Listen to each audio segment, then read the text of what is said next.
saya dicukur sendiri jadi gundul gini, Pak. Mulai kasaha. Teka, guys lah. Aduh, Tahu mending. Ini laporan. Yang penting six pack lah. Anjir, Bos. Pak, gimana kemarin sukses Pak acara Yang mana? yang Jumat? Hah? Yang Jumat cenah alumni. Oh, alhamdulillah, alhamdulillah. Banyak Pak? Yang di SMA 5. Ya, Alhamdulillah. alhamdulillah. Ya. Ini teh gimana, mau nunggu dulu atau mau langsung aja? Langsung aja nanti juga pada masuk dah ya. Pak Jeffrey belum masuk, Pak. Mau langsung Pak. Abis ke percuma, Pak, tarananya tara tinggali tose. Ya nanti Japri. Iya. Tunggu Bapak Pak Cena Jeffrey mau kita masuk, mulai pas aja? masuk remove.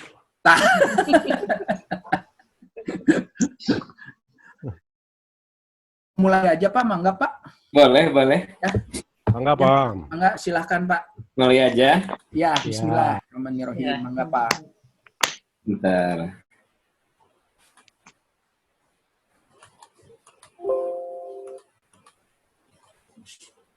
Ya, assalamualaikum warahmatullahi wabarakatuh. Waalaikumsalam warahmatullahi.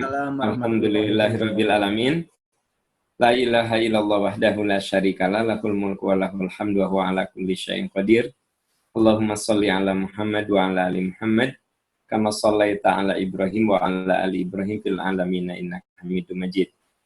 Alhamdulillah, Bapak Ibu, sahabat-sahabat sekalian, kita sudah melewati berapa hari saum?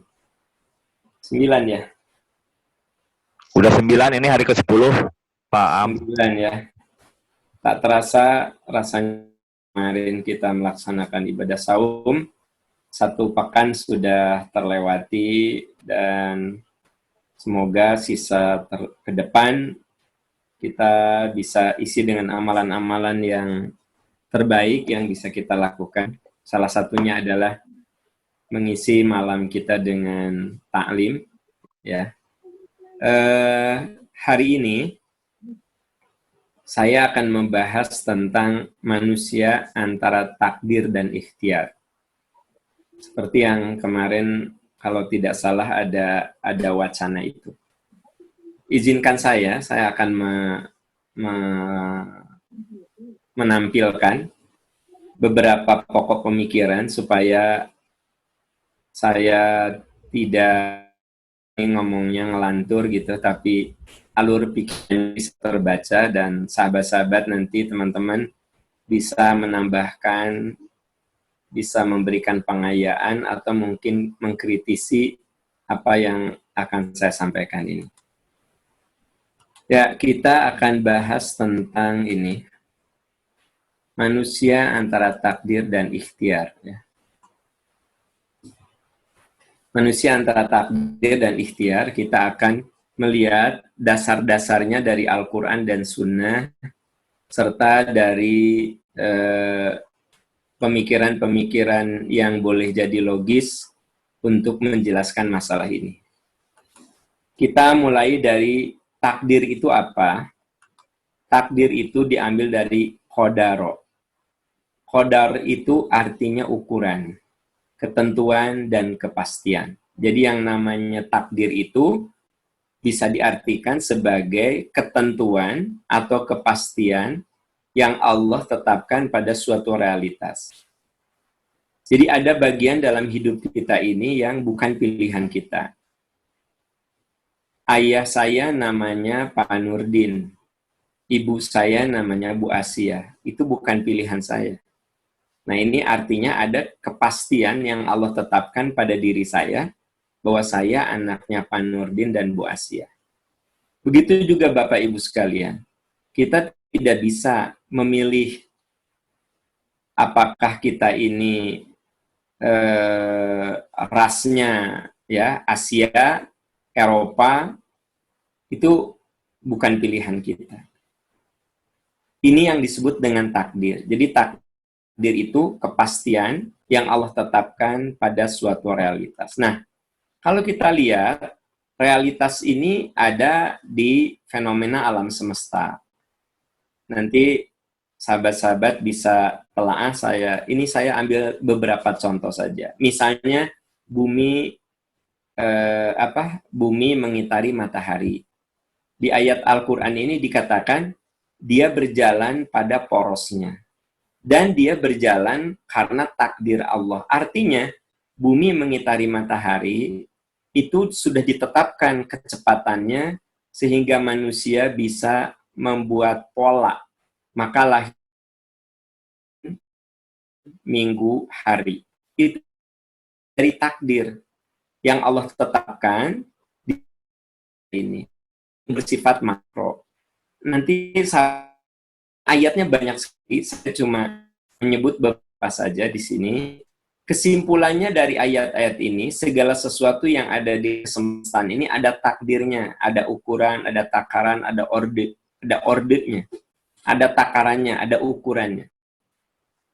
Seorang ilmuwan tidak bisa menemukan sebuah rumus kalau tidak ada takdir pada yang ditelitinya. Jadi ada takdir, ada ukuran, ada takaran. Nah, itu yang ada di alam semesta. Terus yang ada pada diri manusia, ya, kita bisa mengatakan, Pak Dokter bisa mengatakan bahwa saya ini hipertensi. Ketika tiap kali ditensi, saya selalu 150/100. Kenapa Pak Dokter bisa mengatakan saya ini hipertensi? Atau ada gejala hipertensi? Karena ada takdir orang yang dikatakan sebagai sehat. Ada takdirnya. Jadi, dokter bisa mengatakan ini sakit, ini tidak sehat, karena dokter tahu takdir yang sehat itu apa. Jadi pada diri manusia juga ada takdirnya. Denyut jantung ada takdirnya, kedip mata ada takdirnya. Jangan lupa takdir itu tadi takaran, ukuran yang Allah tetapkan. Allah tetapkan detak jantung sekian kali. Allah tetapkan tensi itu yang normal sekian. Itu sudah ada ketetapannya. Makanya kalau tidak ada takdir pada alam semesta dan tidak ada takdir pada diri kita, maka tidak akan ada ilmu. Itu sebabnya salah satu rukun imannya ilmuwan itu kan orde. Yakin itu ada pola yang teratur. Nah, pola yang teratur, sistem yang teratur, itulah yang disebut dengan takdir. Nanti teman-teman bisa cek ini ya. Karena kalau kita baca satu persatu ini jadi lama. Nah, jadi dari ayat-ayat ini, secara manusia terikat takdir. Karena kita juga bagian dari kesemestaan. Jadi gini, secara makro alam semesta ada takdirnya. Secara mikro dalam diri kita ada takdirnya. Jadi sebenarnya Allah menciptakan alam semesta dan manusia itu dengan takaran dan ukuran yang sudah ditentukan. Dia lupa detak jantung dia itu, tekanan takdirnya, begitu. Nah, jadi kalau kita datang ke laboratorium, lalu kita bisa mengatakan, oh asam uratnya tinggi, oh kolesterolnya tinggi. Kenapa? Karena hasil lab itu menunjukkan kita melewati takdir yang dikategorikan sehat. Nah, ini takdir yang ada pada diri manusia. Nah, sahabat-sahabat sekalian, jadi saya ingin menunjukkan pada Anda yang namanya takdir itu takaran, ukuran yang Allah tetapkan pada alam semesta, pada diri kita juga. Ya, bahkan pada tubuh kita semua ada takdirnya. Dan catat, tidak akan ada ilmu kalau tidak ada takdir. Ilmuwan bisa mengatakan dan menyimpulkan dan menemukan suatu pola yang normal dan mana yang tidak normal, yang normal dan mana abnormal, karena semua ada takarannya, semua ada takdirnya. Nah, ini saya baru menerjemahkan apa arti takdir, teman-teman sekalian, ya. Ada beberapa bahan diskusi kecil. Ada sejumlah diskusi kecil, ya. Mengapa manusia dan alam semesta terikat takdir? Tadi kan ada takdirnya semuanya. Menurut teman-teman, kenapa? Pada diri kita ada takdir, pada alam semesta ada takdir. Semua tuh ada takdirnya. Kira-kira kenapa? Ya. Nah, oke. Saya yakinlah pada tahu jawabannya, tapi ini mah sekedar menguatkan saja. Kalau tidak terikat takdir, akan terjadi kekacauan, akan terjadi disharmoni. Kebayang nggak kalau bumi mengitari matahari tidak ada takdirnya? Kalau tekanan darah yang sehat itu tidak ada takdirnya, bagaimana dokter bisa mengobati? Kalau dia tidak punya takdir, tidak punya tolok ukur. Bagaimana kita bisa buat kalender kalau di alam semesta ini? Jadi manusia dan alam semesta terikat takdir, karena kalau tidak ada takdir akan terjadi kekacauan, akan terjadi disharmoni. Nah, terus mengapa takdir dalam Islam masuk ke rukun iman? Dan teman-teman sekalian, kalau kita bicara rukun iman, yang terakhir apa? Beriman kepada takdir Allah yang baik dan yang buruk. Pertanyaannya, kenapa takdir masuk ke rukun iman? Kenapa? Kenapa takdir masuk ke rukun iman gitu? Tidak ke yang lain. Karena ketentuan Allah. Karena karena iman merupakan bagian dari iman akan kuasa Allah. Jadi gini, kenapa rukun iman itu, kenapa takdir itu disimpan di rukun iman? Sebenarnya bicara takdir itu bicara kepada kuasa Allah sebagai pencipta, pengurus, pengatur alam semesta. Makanya percaya kepada takdir itu masuk dalam ranah rukun iman. Dan kenapa masuk ke ranah rukun iman? Begitu saya percaya kepada takdir Allah, berarti saya mengakui kuasa Allah terhadap alam semesta dan diri saya sebagai pengurus, pengatur, pengurus, pengatur makhluknya.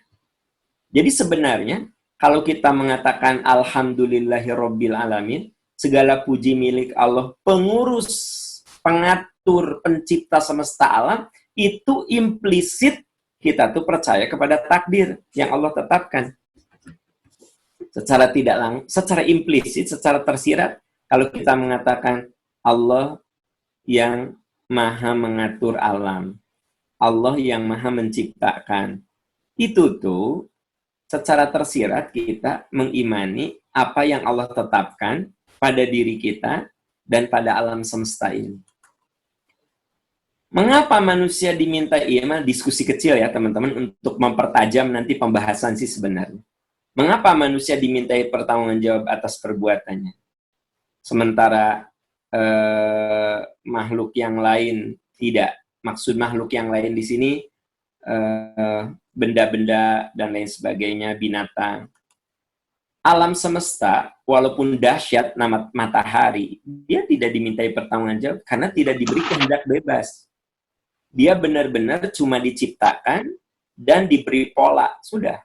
Kalau manusia diciptakan dan dibekali potensi kehendak bebas. Jadi kalau matahari, bulan, bintang tidak punya kehendak bebas. Kalau kita kan punya kehendak bebas. Kita bisa ibadah, tidak bisa ibadah. Kita bisa kerja, juga kita bisa tidak kerja. Kan semua ada pada kita. Jadi manusia itu diberi wewenang untuk memutuskan apapun tentang dirinya. Karena itu manusia dimintai pertanggungjawab. Kalau apa yang ada di alam semesta ini, kenapa tidak dimintai pertanggungjawab? Karena semua diatur. Seperti robot diprogram oleh Allah. Dia tidak berkehendak bebas. Diskusi kecil ini itu menjadi bahan kita untuk pembahasan berikutnya sebenarnya. Diskusi kecil ini, ya. Bahwa itu semua akan mengantarkan kita kepada sebuah pemikiran, memang manusia itu diberi wewenang untuk ikhtiar. Tapi manusia kudu percaya, di tengah segala ikhtiarnya, dia terikat oleh takdir. Takdir yang tetapkan pada diri kita. Nah, berbicara tentang takdir, manusia itu ada 3 tipe dalam menyikapi takdir, secara garis besar ya. Jadi teman-teman sekalian, saya mencoba menyederhanakan pemikiran-pemikiran teologis yang terlalu, karena kan tujuan kita membahas ini bukan kita mau beradu argumen, berfilsafat ya. Saya pikir itu mah ranahnya di ranah akademik, kita makan ranahnya ranah gimana kita bisa jadi orang soleh, itu kan ranahnya. Nah, makanya saya coba bikin simpel saja. Manusia dari takdir ada 3. Satu sebut saja tipe A. Meyakini bahwa manusia itu bagaikan robot. Hidupnya sudah diprogram oleh Allah, apapun yang dikerjakan manusia itulah takdirnya. Jadi tipe A ini mengatakan manusia itu bagaikan robot yang diprogram oleh Allah. Jadi kalau saya berbuat maksiat, nah memang Allah menciptakan saya ahli maksiat. Gitu.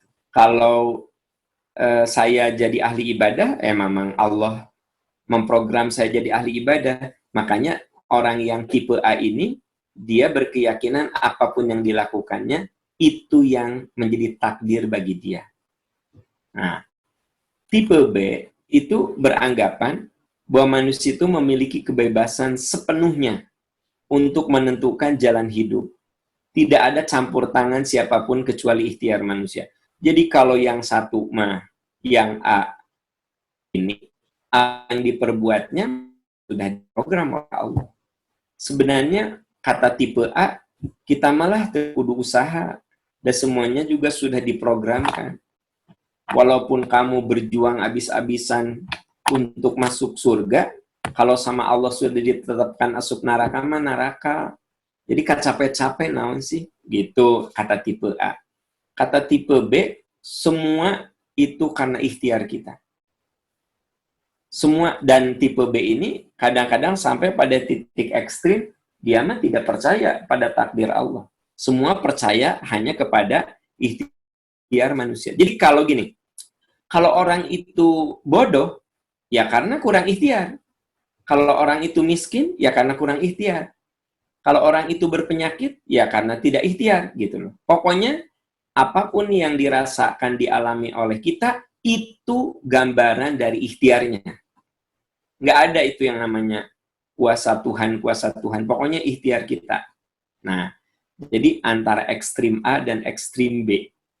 Di antara kutub A dan B, maka ada tesis, ada antitesis, maka ada sintesisnya. Sebut saja tipe moderat. Nah, tipe moderat itu punya asumsi dasar begini. Meyakini Allah menciptakan manusia dengan takdirnya. Dan Anda diciptakan dengan takdirnya.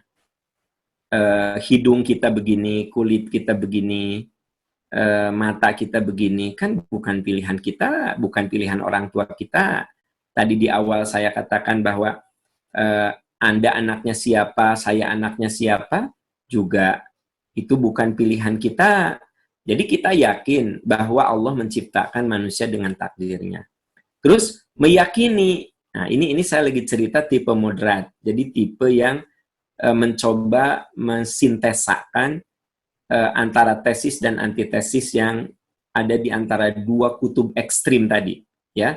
Yang satu menganggap manusia itu robot yang dikendalikan oleh Allah, yang satu mengatakan tidak ada campur tangan Tuhan, semua balik ke ikhtiar. Nah, di antara tesis dan antitesis itu ada tipe yang moderat. Asumsi dasarnya adalah meyakini bahwa Allah menciptakan manusia dengan takdirnya. Yakin. Nah, manusia diberi pilihan untuk memilih takdir yang diberi bebas untuk menentukan, memilih takdir yang terbaik untuk dirinya. Nah, keimanan pada takdir, ini kaum moderat, mendorongnya untuk berusaha sebaik mungkin. sementara hasilnya diyakini merupakan takdir Allah. Jadi kalau kaum moderat itu misalnya gini, saya berjuang untuk hidup sehat, ya, tapi ternyata saya meninggal karena sakit tertentu, nah, yakin bahwa kan untuk meninggal karena penyakit tertentu. Yang penting apa? Ya saya berjuang untuk supaya sehat. Jadi orang yang beriman kepada takdir mendorong untuk berusaha sebaik mungkin. Jadi orang yang beriman kepada itu menurut tipe moderat ini, dia selalu menjadi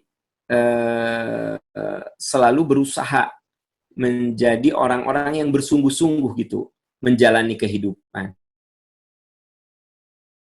Apapun yang ujungnya seperti apa, dia bilang, inilah ma qadarallahu alayya. Ini yang Allah takdirkan untuk saya, begitu. Nah, terus meyakini bahwa Allah tidak akan menzolimi hambanya. Nah, ini closingnya penting. Kenapa? Jadi kalau orang itu berjuang untuk jadi ahli surga, ya, tidak mungkin Allah membukakan dia ke pintu neraka. Karena Allah innallaha la yadlimu mithqala dzarrah. Allah itu tidak akan pernah menzolimi hambanya. Nah, beda dengan yang tadi tipe A, tipe A ya, maaf, tipe A yang mengatakan manusia itu sudah digariskan takdirnya. Jadi walaupun kita berjuang jadi orang soleh, ya, kalau ditakdirkan ku Allah karena neraka mana neraka we, gitu, masuk neraka we. Nah berarti kan di sini Allah seolah-olah berlaku sewenang-wenang, gitu, ya. Nah kalau tipe B, sebut saja kita sebut ekstrim B, itu kan mengatakan bahwa semuanya balik ke kita, gitu. Jadi kalau gagal itu memang pilihan kita. Kalau kaum moderat itu meyakini Allah tidak akan menzolimi hambanya. Tidak akan menzolimi. Kalau orang hidupnya berusaha untuk sehat tapi tetap sakit, begitulah cara Allah menyayangi dia untuk diampuni dosa-dosanya. Tidak ada yang buruk bagi dia, gitu. Tapi itu yang sifatnya duniawi. Tapi kalau yang sifatnya ukhrawi, ketika orang itu berjuang dekat dengan Allah, berusaha amalan-amalan soleh dia jalani. Kalau seluruh perangkat itu menunjukkan dia ke arah kebaikan, Allah tidak mungkin menzolimi hambanya. Innallaha la yadlimu mithqala dzarrah. Sekecil apapun Allah tidak akan menzolimi hambanya. Nah ini asumsi dasar kaum moderat yang mensintesakan di antara ekstrim A dan ekstrim B, ya. Nah, kalau teman-teman belajar tauhid ini diwakili oleh A, oleh paham itu, paham ini, saya pikir itu terlalu theoretical banget. Udah aja, saya ambil seperti ini, bukan apa-apa, karena kan fokus kita gimana kita bisa meningkatkan iman, bukan untuk memahami secara filosofi dasar-dasar yang boleh jadi hanya menghabiskan waktu dan belum tentu kita juga perlu untuk itu, ya, gitu. Nah, itu teman-teman sekalian. Nah, hubungan takdir dan ikhtiar. Nah, ini ada dua macam takdir yang harus kita pahami untuk mengetahui hubungan takdir dengan ikhtiar, ya. Tadi saya sudah menjelaskan apa yang ada di alam semesta ini ada takdirnya, apa yang ada di diri kita juga ada takdirnya. Kemudian saya jelaskan tadi, ada yang menyikapi takdir dengan ekstrim A, ekstrim B, moderat. Nah sekarang, ada nggak hubungan antara takdir dan ikhtiar? Nah, dalam kajian takdir, takdir itu ada takdir mu'allaq, takdir yang erat kaitannya dengan ikhtiar manusia. Nah, ini yang dijelaskan dalam surat Ar-Ra'd ayat 11. Innallaha la yughayyiru ma biqaumin hatta yughayyiru ma bi anfusihim. Allah tidak akan mengubah keadaan satu kaum, keadaan manusia, kecuali manusia itu yang memulai perubahannya. yang berikhtiar. Nah, ini yang disebut dengan takdir mu'allaq. Allah menetapkan sesuai dengan ikhtiar manusia. Ada lagi takdir mubrom. Nah, kalau ini mah tidak ada ikhtiar manusia. 100% kehendak Allah dan tidak bisa ditawar-tawar lagi. Ini takdir mubrom. Apa itu takdir mubrom? Seperti kelahiran. Kita lahir dari rahim siapa? Kita anak siapa? Terus kapan kita mati? Itu kan mubrom. Benar-benar 100% ada pada tangan kuasa Allah Subhanahu wa taala. Ada orang yang hidupnya sakit-sakitan tapi panjang umur. Ya. Dari mulai usia 30 sering masuk rumah sakit. Yang namanya ICU itu udah rutin dia mah, ya kan? Sampai suster dan dokter lagi udah apal, si ibu itunya. Si ibu itunya di usia 30 sering masuk keluar rumah sakit. Riwitnya luar biasa. Tapi mautnya usia 80. Ya. Tapi ada orang yang olahraganya rajin, pola hidupnya sehat, ya. Usia 30-an meninggal. Nah, berarti itu mubrom, teman-teman sekalian. Mubrom. Ya. Nah, nanti kita akan lihat irisannya antara mubrom dan mu'allaq ini. Yang perlu saya tegaskan, jadi takdir mu'allaq itu takdir yang erat kaitannya dengan ikhtiar manusia. Ada usaha manusia, ada upaya manusia. Nah, jadi kalau kita berupaya kemudian berhasil, ya di situ ada takdir Allah, tetapi takdir mu'allaq, ada kaitan dengan upaya dan ikhtiar manusia. Nah, kalau takdir mubrom memang 100% itu Allah yang tetapkan. Oke. Ternyata hikmah beriman kepada takdir melatih diri untuk banyak bersyukur dan bersabar. Ini. Jadi kenapa kita disuruh beriman kepada takdir? Untuk selalu berterima kasih atas nikmat yang Allah berikan dan untuk selalu bersabar atas ujian yang menimpa diri kita. Karena selama manusia hidup, wa nablukum bisyarri wal khairi fitnah. Pasti akan kami uji dengan baik dan buruk. Ya. Itu yang pertama. Yang kedua, dapat menjauhkan dari sifat sombong dan putus asa. Ini sebenarnya cerita tentang Yusuf. Ya, hai anak-anakku, pergilah kamu, carilah berita tentang Yusuf dan saudaranya, dan jangan kamu berputus asa dari rahmat Allah.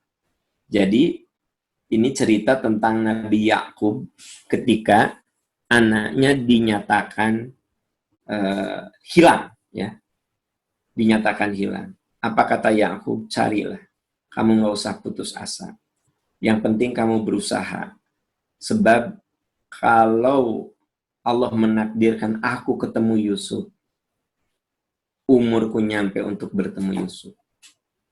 Nah, dan memang betul, sahabat-sahabat sekalian, Nabi Yakub ini masih sempat ketemu Nabi Yusuf, sekalipun beliau sudah buta dan sudah sangat tua. Tapi beliau katakan, nggak usah putus asa dari rahmat Allah. Karena hanya orang yang tidak percaya pada agama yang suka putus asa. Nah, kalau teman-teman baca seluruhnya, Yakub yakin kalau kita berikhtiar, kita berusaha, dan Allah menakdirkan saya ketemu dia sebelum mati, saya masih bisa ketemu. Gitu. Nah, sebaliknya, jadi yang namanya percaya kepada takdir itu akan membuat kalau kita berhasil, kita tidak sombong. Kita katakan, Alhamdulillah, Allah menakdirkan saya bisa sukses. Seperti halnya kata Nabi Yakub ketika bertemu Yusuf, Alhamdulillah, Allah menakdirkan saya bertemu kamu sebelum saya mati. Jadi tidak ada kesombongan. Semuanya dikembalikan pada yakin akan takdir dan kuasa Allah Subhanahu wa taala. Sementara boleh jadi ada orang yang ketika dia berhasil muncul kesombongan pada dirinya. Padahal Nabi mengatakan tidak akan masuk surga orang yang di dalam hatinya ada sebiji sawi dari sifat kesombongan. Ya. Karena sombong itu sebenarnya bagian dari orang yang tidak percaya kepada takdir. Kenapa? Teman-teman sekalian, kalau kita dapat nikmat, kita bilang alhamdulillah. Sebab tanpa kuasa Allah, itu tidak akan pernah kita dapatkan. Saya bilang tadi, alhamdulillah malam ini kita dipertemukan. Sebab tanpa kuasa Allah, ada aja yang menyebabkan kita ini bisa saja tidak bisa berkomunikasi seperti ini. Sederhananya bisa saja, ya, jaringan internetnya betul-betul kacau bermasalah. Kan gampang saja kalau Allah mau menciptakan hal itu. Makanya kita bilang, kita bisa kumpul malam ini, bersilaturahmi dan bermajelis taklim malam ini, ya karena Allah menakdirkan kita. Nah, tidak ada kesombongan dan tidak ada keputusasaan. Terus sahabat-sahabat sekalian,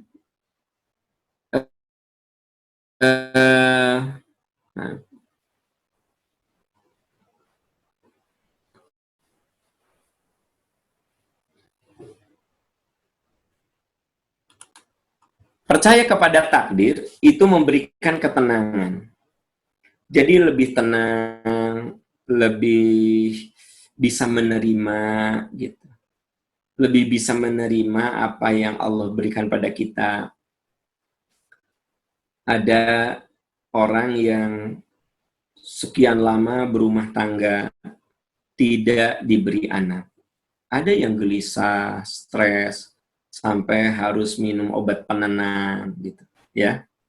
Tapi orang yang percaya kepada takdir mengatakan, ya saya terima kalau Allah memberi anak, alhamdulillah. Kalau Allah tidak memberi, ya gimana, ada Allah yang maha memiliki. Ya saya berusaha saja, saya berobat, suami saya berobat, dan kalau ternyata akhirnya rumah tangga kami tidak diberi anak, ya nggak apa-apa, itu yang Allah takdirkan. Jadi lebih tenang. Gitu. Kan ada yang berumah tangga, udah 10 tahun nggak diberi anak, belum diberi anak, nah akhirnya makin stres, sampai harus ditangani oleh psikiater, dikasih obat penenang. Itu tuh ada. Karena saya cerita hal ini, ada suami curhat sama saya, dia bagaimana bingung menyikapi istrinya karena sudah sampai pada titik harus minum obat penenang, penyebabnya karena sudah 10 tahun berumah tangga, belum punya anak juga. Padahal si suaminya dinyatakan sehat, si istrinya juga dinyatakan sehat. Tapi entah kenapa, ini sudah 10 tahun tidak punya anak. Kan orang yang percaya kepada takdir mah lebih rileks, lebih tenang. Tapi orang yang tidak percaya kepada takdir, ya nyalahin si A, si B, si C, ya kan? Begitu. Nyalahin dokternya lah, dokternya nggak bisa yang kayak begini, wah banyak aja. Jadi akhirnya berontak. Nah, teman-teman sekalian, ternyata beriman kepada takdir membuat kita lebih tenang. Nah, tadi ya, hubungan takdir dengan ikhtiar tadi sudah disinggung. Wilayah kita itu ada di takdir mu'allaq, ya. Sementara takdir mubrom itu bukan wilayah kita, itu wilayah Allah Subhanahu wa Ta'ala. Nah, sahabat-sahabat sekalian, bagaimana caranya kita berdamai dengan takdir? Bagaimana cara berdamai dengan takdir? Satu, kata Nabi, jangan suka menunda pekerjaan, dan suka menunda amalan, supaya kita mendapatkan takdir yang baik, maka jangan suka melalaikan kewajiban kita. Mulai dari situ, ya. Jadi sahabat-sahabat sekalian, kita kan ingin takdir kita takdir baik. Ini sekedar penegasan saja. Ingat nggak tadi ini nih? Takdir, hubungan takdir dengan ikhtiar. Nah, wilayah kita di takdir mu'allaq, ya. Sementara takdir mubrom itu mah wilayah Allah. Dan dibahas juga tetap aja hanya Allah yang maha tahu dan Allah yang maha kuasa, Allah yang maha menentukan otoritasnya. Itu bukan wilayah pembahasan kita. Dan dibahas juga tetap aja ilmunya ada di sisi Allah. Kalau takdir mubrom, berarti wilayah kita apa? Ya takdir mu'allaq. Takdir yang ada kaitan dengan ikhtiar kita. Itu wilayah kita. Nah, supaya kita bisa berdamai dengan takdir, ya, atau ini berdamai dengan takdir itu bahasa sinetron sebenarnya. Bahasa akademiknya mungkin, bahasa pengajiannya mungkin cara menyikapi takdir, cara mendapatkan takdir yang baik gitu loh. Kalau judul dosen itu biasanya cara mendapatkan takdir yang baik. Kalau judulnya model sinetron berdamai dengan takdir, ya. Gimana caranya supaya kita mendapatkan takdir yang baik?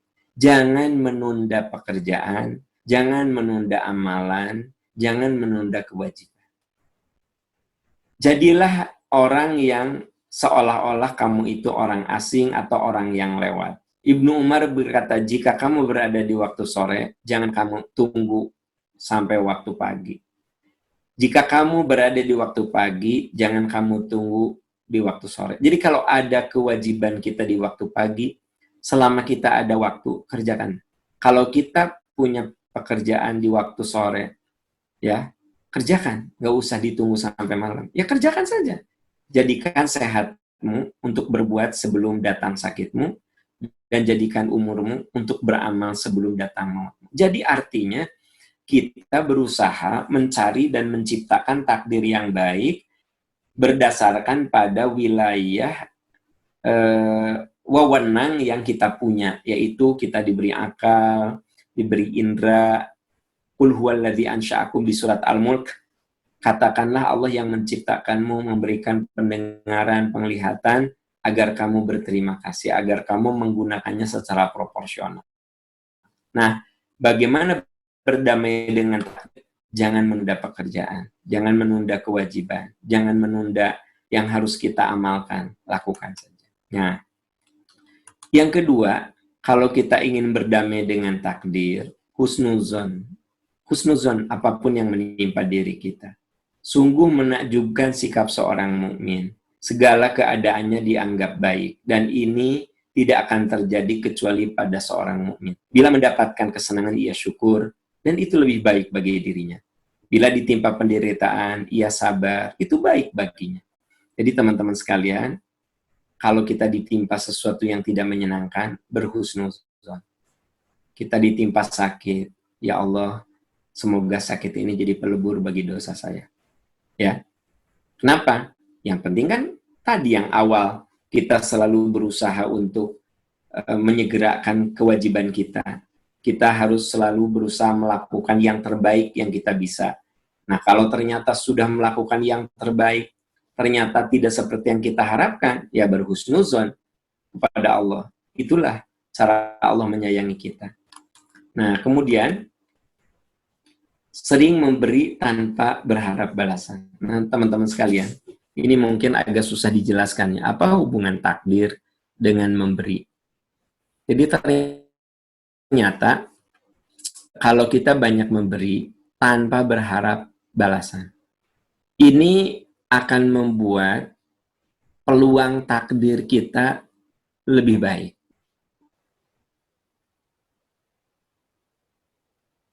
Saya katakan ini, tetapi Allah membuat nafkah yang dikeluarkan, menafkahkan hartanya di jalan Allah, maksudnya di jalan kebaikan, seperti sebutir benih yang menumbuhkan 7 butir. Tiap-tiap butir ada 100 biji. Allah melipat gandakan ganjaran bagi siapa yang dikehendakinya.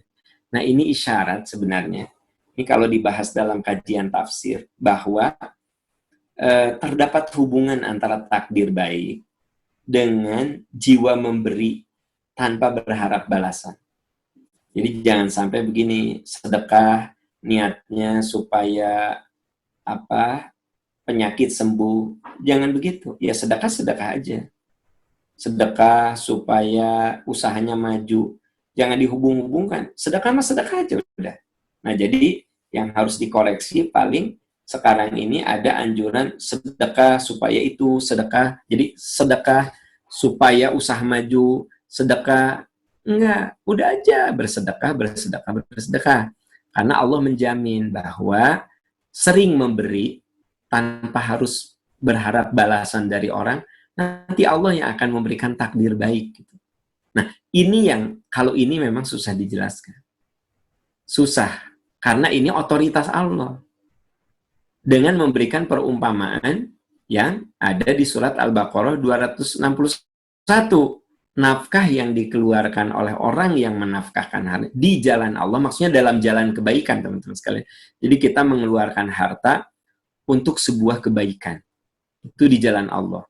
Seperti sekarang, misalnya kita ada rezeki, lalu kita membantu yang terdampak COVID-19, dampak ekonomi, atau ada teman-teman kita yang sengaja menyiapkan APD untuk tim yang ada di rumah sakit. Itu namanya menafkahkan harta di jalan Allah.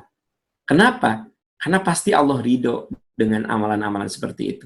Itu seperti serupa diumpamakan sebutir benih yang menumbuhkan 7 butir. Dari 1 butir jadi 7, dan tiap butir ada 100 biji. Nah, ini perumpamaan untuk menggambarkan bahwa makin sering kita memberi tanpa berharap, nanti Allah akan memberikan takdir-takdir baik.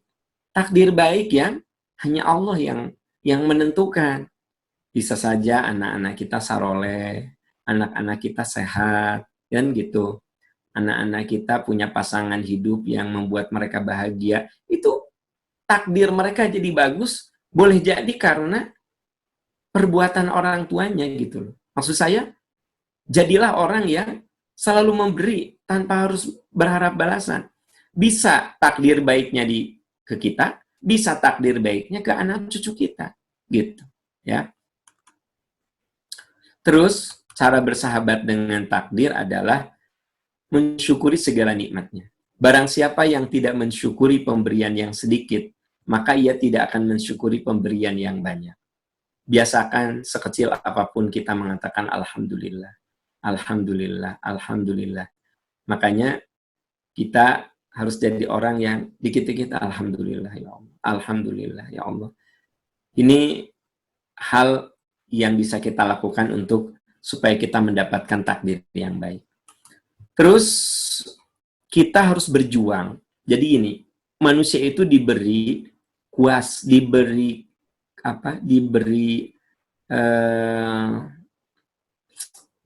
perangkat oleh Allah, pendengaran, penglihatan, untuk berjuang, bangkit dari keterpurukan. Coba lihat perjalanan Nabi Adam. Ya, kan Nabi Adam tuh di Al-Baqarah 35, dia berada di surga. Di Al-Baqarah 36, fa'azzalahuma syaitan, setan menggelincirkannya, fa'akhrajahuma, terusir dari surga.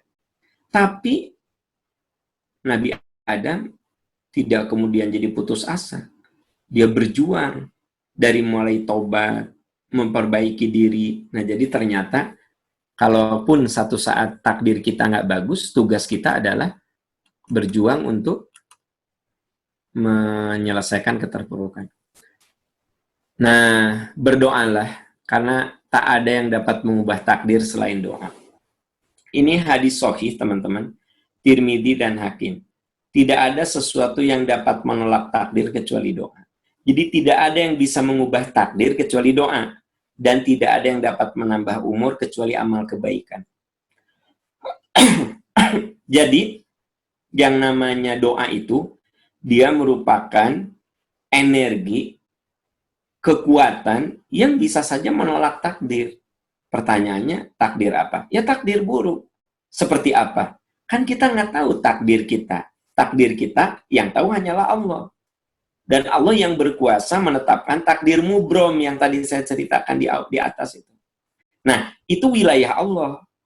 Mengatur, menetapkan, menciptakan, itu wilayah Allah. Wilayah kita apa?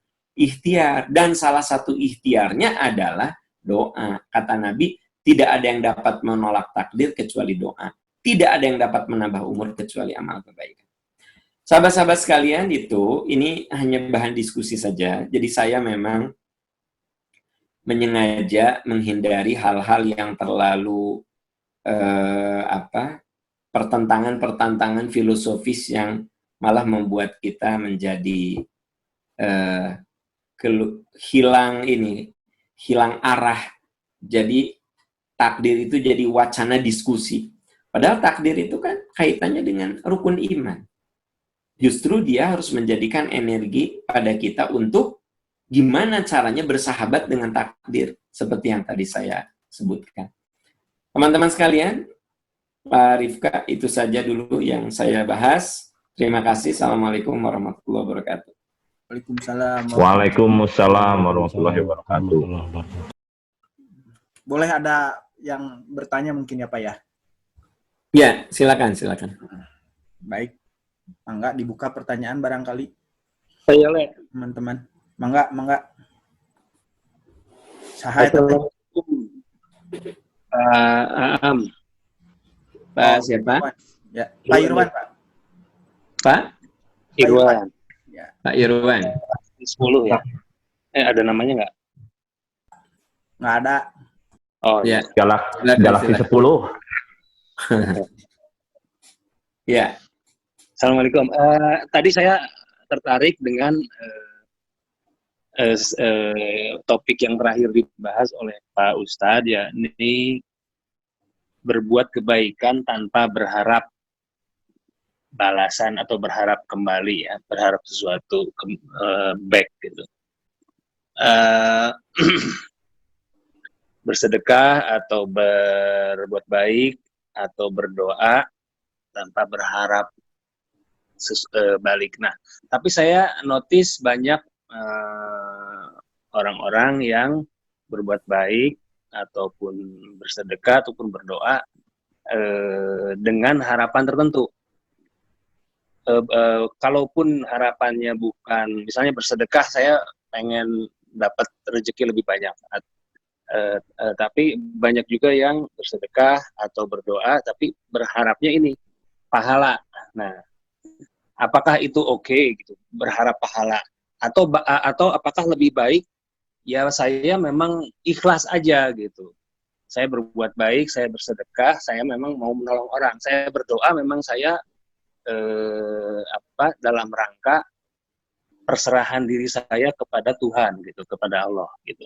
Apakah itu yang lebih baik, atau levelnya kalau yang masih berharap pahala itu masih kurang lebih rendah daripada yang ikhlas total gitu, Pak. Begitu, Pak. Ya. Terima kasih, Pak. Begini, memang pada akhirnya kapasitas setiap orang dalam beramal itu beda-beda. Disebutnya ada ibadatut tujar. Orang beribadah seperti pedagang. Kalau pedagang itu kan bicaranya kalau modal 10 gimana untungnya gitu. Nah, boleh nggak orang beribadah dengan cara begitu? Selama dia berharapnya dari Allah, tidak apa-apa. Karena memang ada ayat-ayat yang mengatakan, kalau kamu beramal ini, maka aku akan berikan ini. Jadi, selama berharapnya ke Allah ya. Misalnya, saya berbuat ini, saya ingin dapat pahala. Gitu. Nah, yang perlu dikritisi adalah ketika kita berbuat kebaikan, tapi nawaitunya nuansa duniawi. Nah, kalau pahala dari Allah kan, itu memang banyak sekali ayat-ayat yang mengatakan kalau kamu berbuat gini, maka Allah akan beri pahala begini. Tapi itu namanya ibadah yang level standar gitu.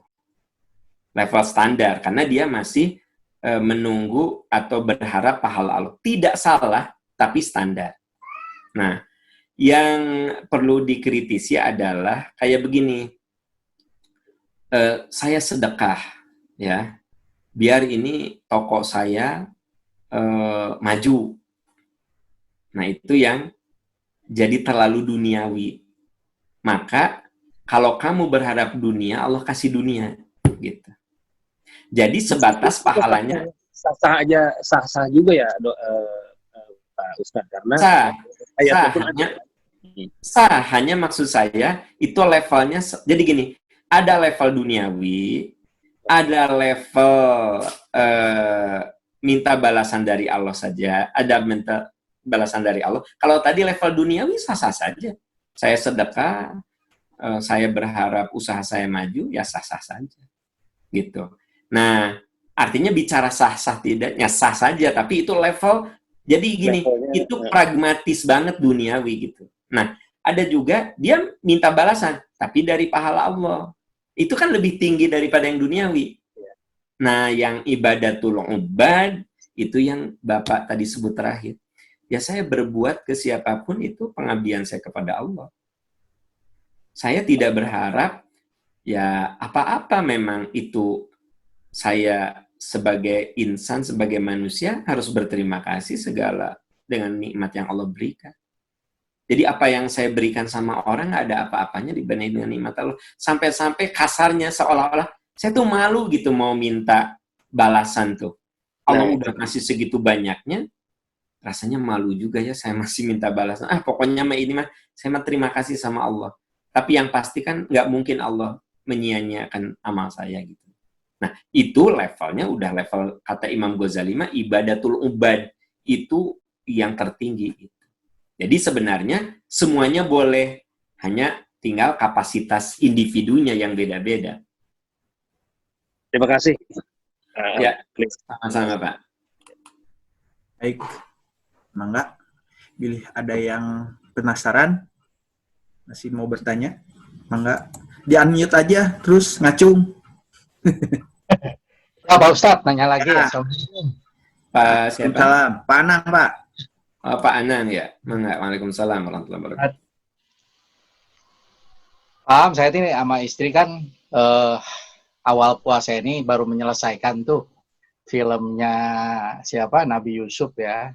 Jadi ketika tadi Ustadz menceritakan tentang kisah Nabi Yakub pada Nabi Yusuf, itu takdirnya akhirnya harus bertahan sampai 30 tahun ya untuk kembali ketemu anaknya Nabi Yusuf ya. Saya melihat kita memang memang seorang nabi ini memang secara manusia tuh manusia super lah. Saya juga nggak kebayang posisinya kalau kita manusia biasa gitu ya, diberi kesabaran, cobaan seperti Nabi Yakub dipisahkan ya selama 30 tahun. Ya di bawah bayang-bayang anaknya masih hidup atau tidak, akhirnya di ujungnya dapat ya dengan keyakinan sendiri masih hidup dan bisa ketemu gitu. Jadi sebenarnya untuk memahami takdir itu ya Ustadz ya secara positif itu menurut saya itu sebuah keilmuan yang tinggi lah. Ya kita harus tadi ada salah satunya ada keikhlasan gitu ya. Itu kan sebuah menurut saya ilmu yang paling sulit ya, paling sulit kita pengorbanan lain-lain ya untuk selama masa itu. Jadi intinya sebenarnya guidance yang disampaikan Ustadz tadi saya lupa ada berapa 3 atau 4 tahap ya. Sepertinya mudah Pak Ustadz ya, tapi itu hal-hal mudah, tapi kadang-kadang kita sering lupa gitu, sering menjalankannya tuh kalau cuma sepotong-sepotong itu menyebabkan kita kadang-kadang menerima takdir itu membutuhkan ya keyakinan luar biasa lah kita sebagai manusia biasa. Itu pendapat saya sih Ustadz untuk diskusi saja gitu. Makasih Pak Ustadz. Ya terima kasih Pak, terima kasih. Begini. Memang kalau kita lihat di rukun iman kan takdir itu terakhir ya. Percaya kepada takdir baik dan buruk. Berarti kan itu butuh, jadi gini, beriman kepada takdir itu harus dimulai kuatnya iman kepada Allah, iman kepada malaikat, iman kepada dan seterusnya. Nah setelah yang atas itu kuat, ujungnya menerima apapun takdir yang Allah berikan kepada kita. Ya jadi saya sependapat memang takdir itu sebenarnya dia ilmu yang tidak mandiri, tapi dia merupakan kumulasi dari keimanan kepada Allah, keimanan kepada Rasul, keimanan kepada kitab suci, dan yang lain-lainnya. Nah kumulasinya, puncaknya adalah ma asoba min musibatin fil ardi wala ma asoba min musibatin fil ardi wala fi anfusikum illa fi kitabim min qabli an nabraha. Tidak ada musibah yang menimpa dirimu dan tidak ada musibah yang terjadi di alam semesta ini kecuali karena memang Allah memberikan takdirnya. Tak untuk sampai pada titik itu, ya memang kan butuh ilmu-ilmu keimanan yang sebelumnya, gitu. Saya setuju dengan yang Bapak sampaikan. Atau kalau teman-teman yang lain ada yang mau menambahkan? Ya, Ustadz ini dari istri. Paham. Berarti Iya. kalau mengimani takdir itu adalah yang terakhir, berarti kita harus punya rasa ketauhidan yang super supaya ketika ada sesuatu tuh ingetnya teh Allah gitu. Nah, itu kan seperti harus latihan ya. Benar-benar harus latihan, harus istiqomah gitu. Jadi setiap apapun kondisinya kita karena ingat Allah, jadi kita akan langsung mengkorelasikan si takdir ini tuh pasti karena Allah gitu. Ya. Atau ada pendapat lain, paham? Iya, memang begitu, Bu. Jadi memang begitu. Makanya kenapa rukun iman itu susunannya, takdir itu di akhir. Dan jangan dikira susunan itu ide Rasul ya. Jadi bukan. Itulah malaikat Jibril mengajarkan rukun iman kepada Rasul. Jadi teman-teman lihat di Sahih Bukhari, ya, di bab-bab awal. Bab awal itu kan kaifakana badul wahyi ala Nabi Sallallahu Alaihi Wasallam. Bagaimana wahyu itu pertama kali turun kepada Nabi. Nah, di bab-bab awal itu bicara tentang rukun iman, bicara tentang rukun Islam. Jadi ketika berbicara rukun iman, urutan yang kita hafal dari mulai TK, itu tuh bukan ide Nabi, bukan. Tapi malaikat Jibril mengajarkan itu. Jadi Bu, ketika Ibu tadi menghubungkan kepada keimanan pada Allah, ya memang akan ada korelasi begitu. Wallahu a'lam bishawab. Ya. Atur nuhun. Mangga Pak Anam. Jadi, saya boleh naruh. Ya, silakan Pak Adam. Ya, Assalamualaikum Pak Am. Waalaikumsalam warahmatullahi Pak Adam. Ya. Ya, makasih. Ini tadi kan Pak Am menyebut masalah takdir itu setiap makhluk juga kan kalau manusia itu takdirnya kita disediakan kebebasan untuk memilih. Kalau yang lain kan tidak. Nah, sekarang tuh kan kalau saya lihat berarti takdir kita dengan takdir makhluk lain gitu itu juga kadang-kadang bisa berinteraksi ya Pak, gitu. Yeah. Misalnya kayak kalau misalnya ya memang kayak gunung meletus gitu. Kalau kitanya ternyata dalam posisi kebebasannya kita sedang memutuskan di dekat gunung itu, mungkin takdir kita kan akan menikmati misalnya gitu. Nah itu tuh seperti apa? Karena saya juga tadi pagi dapat video, ini masalah balik lagi ke kondisi sekarang corona itu Pak. Jadi Pak Ustadz itu ada video pendek masalah munculnya bintang itu, katanya itu menandakan akhirnya wabah gitu. Nah fenomena ini tuh ya kita kan sekarang kita untuk menghindari virus, kita menghindari dengan cara mengisolasi sendiri gitu kan, dengan upaya-upaya ya self distancing dan sebagainya lah gitu. Nah tentunya ini dari alam sendiri ada juga fenomena itu, mungkin kalau memang itu betul, karena menurut video itu hadisnya memang betul, cukup sahih juga gitu. Nah jadi gimana Pak Ustadz penjelasannya ini supaya lebih mengerti sedikit lah gitu. Iya. Begini Pak, sebenarnya kalau kita berbicara tentang ikhtiar, kan wilayah kita mah tetap berada di ikhtiar. Seperti yang kita lakukan sekarang, kita mengisolasi diri, kita menjaga jarak, kita pakai bla bla bla, seluruh protokol kesehatan kita ikuti. Nah, adapun ada yang menghubungkan masalah wabah ini dengan bintang Saroya, ya, itu memang ada dalilnya. Tapi ada tapinya, bahwa yang namanya kehidupan itu suatu yang sulit, satu saat juga akan selesai kesulitan itu. Nah, yang kita tangkap dari beberapa teman kita, seolah hadis itu mengatakan, tunggu ya, begitu ada bintang Saroya, semua wabah ini bakal selesai. Betul. Nah, Cocok logi. ini ya cocok logi. Semua, nah, padahal maksudnya apa? Kalau istilah kita mah, sesulit-sulitnya kamu menghadapi kehidupan, selama bintang ada, bakal selesai juga.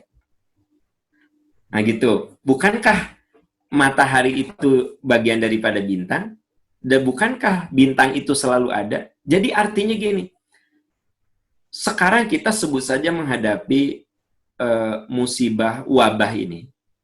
Bahkan mengatur pola hidup kita sekarang ini. Ya, pengajian saja kita sekarang berubah. Tapi sesulit-sulit, kalau ini dianggap sebuah kesulitan, sesulit-sulitnya selama bintang ada, kayak selesai gitu. Tapi tentu saja kita tetap mengikuti protokol kesehatan. Karena ada juga yang gini, jadi protokol kesehatan dia langgar. Apa katanya? Kata hadis Nabi, nanti keluar bintang itu selesai. Gitu. Ya itu Pak, itu yang saya lihat tuh video itu menurut saya bisa berbahaya ya, karena Betul. kalau orang-orang yang tidak mencerna dengan baik itu bisa take it for granted, seolah-olah engkege bakal hilang atau mah gitu. Nah, itu. Ya, akhirnya membuat kita itu tidak berikhtiar gitu.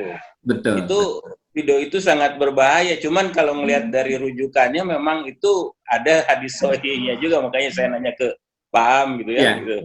Jadi kalau bicara hadisnya Pak, memang hadis sahih. Hadis sahih. Tapi makna dari situ bahwa sesulit-sulitnya kamu, seberat-beratnya kamu menghadapi wabah. Jadi memang wabah itu sejak zaman Nabi itu sudah ada. Hanya bentuknya beda-beda, jenisnya beda-beda. Sampai pada zaman Umar bin Khattab, beliau pernah memutuskan untuk berangkat ke Damaskus, sudah on the way, sudah di jalan. Tapi kemudian dapat berita bahwa di Damaskus itu sedang terjadi wabah, Umar balik lagi. Lalu Umar dikritisi oleh sahabat yang lain. Ya Amirul Mukminin, apakah kamu lari dari takdir Allah? Apa kata Umar? Aku lari dari takdir yang buruk, mencari takdir yang baik. Berarti selama kita bisa memilih takdir baik dan buruk, ya kita harus memilih takdir baik. Nah, yang perlu saya jelaskan juga, ini maaf rada melebar, tapi karena untuk mengkritisi yang ada yang jadi tidak berusaha dan nungguan bintang datang teh, kayak bintang datang manggeus lah cara geur kabeh gitu ya. Teu kudu milari obat. Teu kudu milari obat kan, teu kudu riweuh-riweuh cari vaksin kayak datang bintang Saroya pokokna mah selesai urusan kan gitu. Nah, Dok Dim berlaku Dim. Iya, mengatakan selama ada bintang, kamu nggak usah khawatir. Pasti seluruh penderitaan itu bakal ada ujungnya gitu loh. Seluruh musibah itu akan ada ujungnya. Nah, bagaimana ujungnya? Ya manusia ikhtiar, apa cari vaksin, apa cari obat. Itu wilayah kita, mencari takdir yang baik. Nah, Umar bin Khattab kan dia mengatakan saya lari dari takdir buruk, mencari takdir baik. Jadi selama terprediksi mana yang baik, ambil yang baik. Nah, makanya kalau ada orang kena musibah, dua kemungkinan. Bisa pilihannya, bisa takdir. Saya mau naik mobil elep, ya. Nggak tahu teman-teman tahu mobil elep ya? Tahu atuh.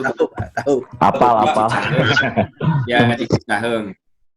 Saya dulu kan ibu saya di Ciamis tuh, kalau mau pulang teh, naik elep. Nah, supir elep nate jaba matana beureum, mabok, ya. Jaba duduk, iya tetah. Si yang depan teh, sok cenah calik di depan teh tilu, manehna teh nyetirna teh nepi ka kieu tah, nyetirna. Kan gitu. Jaba bau mulut teh mabok gitu. Nah, saya nggak jadi. Kenapa? Saya nggak mau celaka. Karena itu terprediksi. Orang kayak begitu, peluang celakanya besar. Berarti apa? Saya mencari takdir yang baik. Nah, kalau saya bilang, cilaka mah muncak Allah cilaka, ya cilaka, muncak Allah salamet, ya salamet. Saya akhirnya naik mobil elep teh. Ternyata mobil elep itu kecelakaan. Sebenarnya itu bukan takdir, pilihan saya. Sebab predictable, sudah bisa diprediksi. Jadi sesuatu yang sudah terprediksi akan celaka, tapi kita ambil juga, itu namanya pilihan, bukan takdir. Yang namanya takdir mah, saya pakai mobil elep, supir nage kelihatan baik-baik saja, mobilnya juga tidak dijejal, pokoknya standar keselamatan dia perhatikan, saya naik elep eta, ternyata cilaka. Tah eta namanya takdir. Kenapa? Karena kan prediksinya bagus itu mobil teh. Ternyata blong. Nah, itu namanya takdir. Hari jelas-jelas supir mabok, terus mobil lagi gundul bana, terus ugal-ugalan, terus penumpangnya didedet gitu. Ah, eta mah pilihan, kalaupun sampai celaka. Makanya teman-teman, hati-hati kalau kita ditimpa sesuatu, jangan langsung ngomong takdir, bisi eta teh pilihan. Pertanyaan saya, istri Anda takdir apa pilihan? Nah, Ya, ada lagi teman-teman? Sebentar saya tanya istri dulu, Pak. Assalamualaikum. Saya Firman istrinya yang bertanya kayak gitu. Suami saya pilihan apa takdir? Ya, siapa tadi gini. yang nanya? Gini, tanya saya Oh, Pak. Pak Ustadz mana? Siapa? Pak Irwan lagi. Pak Irwan, mangga silakan. Apa artinya kode dan kodar? Menurut dulu pernah diajarkan kode itu takdir baik, kodar itu takdir buruk. Ada yang itunya. Kode itu kira-kira takdir muta'ala, kodar Mu'alaq. itu takdir mubrom. Atau bagaimana nih pengertian kode dan kodar yang benar, Pak Ustaz? Iya. Begini Pak, ini mas sederhananya saja ya. Kalau kodo itu, apa yang Allah sudah tetapkan, dan tidak bisa ada campur tangan kita. Seperti yang tadi disebutnya mubrom. Saya anak siapa, bapak anak siapa, wajah kita seperti Mubrom ini. itu ya. Itu mubrom. Ya. Artinya apa? Itu kodo. Kodo itu Allah 100% yang menetapkan. Nah, kalau takdir, itu masih ada wilayah usaha kita. Makanya orang suka menyebutnya percaya kepada kodo dan kodar. Kodo artinya percaya kepada apa yang Allah tetapkan, yang 100% itu kuasa Allah. Kodar artinya percaya pada apa yang Allah berikan setelah saya ikhtiar. Ya. Gitu. Seperti yang tadi ada di slide Pak Ustadz itu ya. Takdir Ya. apa yang mubrom itu kodo, yang satu lagi itu kodar ya. Mu'alaq, Mu'alaq. ya itu kodar. Oke. Siap. Terima kasih Pak Ustadz. Sama-sama. Maha. Ada lagi? siap, Pak. Assalamualaikum, Pak Am. Waalaikumsalam warahmatullahi wabarakatuh. Pak Yoga, mangga. Ya, saya coba samalah saya pemikiran dengan tadi Adam ya, tentang bukan Nabi Adam ya, Adam KL. Nah, bahwa memang kan sekarang dengan keadaan ini orang pemikirannya ada yang seolah-olah betul-betul bergantung kepada takdir, bahwa itu tuh ada bintang, alhamdulillah gitu kan. Tapi ada orang yang menggunakan common sense, kayak kita gini lah. Kita ini kan sebetulnya mengikuti semua anjuran, memang anjurannya itu berdasar masuk logika. Jadi kita semua ya self isolation, walaupun yang positif juga isolasi mandiri sampai sehat. Nah, mungkin intinya justru Kang Adam ya kayak kita mengikuti gini, tahu-taunya sudah diikuti tetap misalnya positif malah sampai parah. Kan intinya tapi saya tekaduhung karena saya ikhlas melakukan yang tadi itu gitu kan. Pemikiran saya sih seperti itu. Mohon dikoreksi lah Pak Am. Ya. Tapi ya karena sekarang kan orang ikutin aturan, tapi kan itu belum menjamin kita itu, yaitu karena mungkin udah kita ikutin A sampai Z, nggak keluar di rumah, tetap saja karena mungkin ya bagi beberapa orang, ya ini adalah qadarullah saya, memang saya harus kena, walaupun udah diam di rumah gitu kan. Ada juga yang udah seperti itu kena, malah ya seudon ke Allah, kumaha saya geus nuturkeun kalah ka diberek kene penyakit. Nah, itu kan seperti itu yang jadi orang berharap kepada bintangnya udah ada gitu, seperti itu. Nah orang sekarang kan berharap, aduh masa sih nggak, ya akhirnya balik lagi ke iman bahwa saya yakin saya ikutin ini dengan ikhlas. Kalaupun udah ikhlas masih kena, ya ini udah takdir saya kena gitu aja. Walaupun yang mungkin yang lain ya karena informasi yang dibombardir di medsos, wah udah ikuti akidah ya nggak mempercayai juga salah karena ada hadisnya ya. Tapi karena kita insya Allah lah kalau kita melakukannya dengan ikhlas, mengikuti anjuran, kalaupun harus kena ya itu qadarullah, bukan kita pasrah. Nah kecuali ameng ke rumah sakit ya emang itu seperti Ustadz bilang itu mah pilihan, nggak milihnya nggak benar. Tapi kalau kita udah mengikuti semua anjuran masih juga kena, insya Allah nggak kena, insya Allah kita ikhlas. Karena memang patokannya mungkin tolong dikoreksi Pak Ustadz, karena penilaian kita di mata Allah kan adalah usaha kita, ikhtiar kita sejauh mana sih gitu, diam atau memang usaha, walaupun yang menentukan dan hasilnya mah Allah nanti yang menentukan. Seperti itulah Ustadz. Jadi saya pribadi seperti itu, udah pokoknya semua diikutin, kalaupun memang kasarnya bahasa gampangnya suwe ya mau qadarullah gitu. Tapi kalau udah saya ikutin ya terbukti susahnya nanti ya ketemu orang yang itu udah diikutin tetap aja kena, yang mungkin memang harusnya kena. Seperti itulah.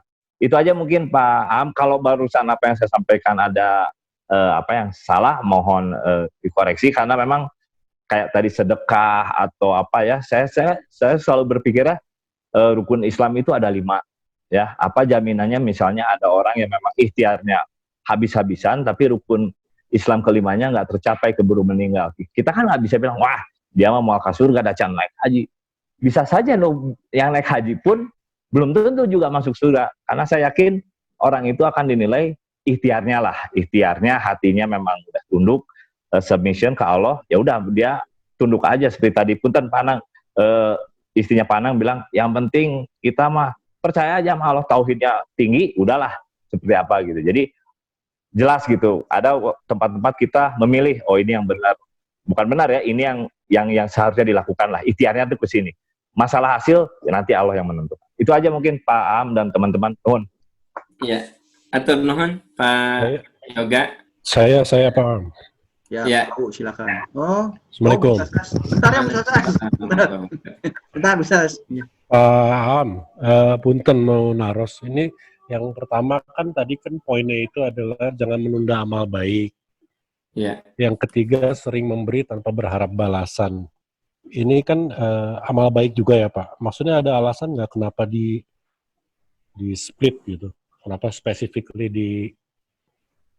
di split apa yang poin 3 itu sama yang poin 1? Oh ya. Nuhun. Assalamualaikum.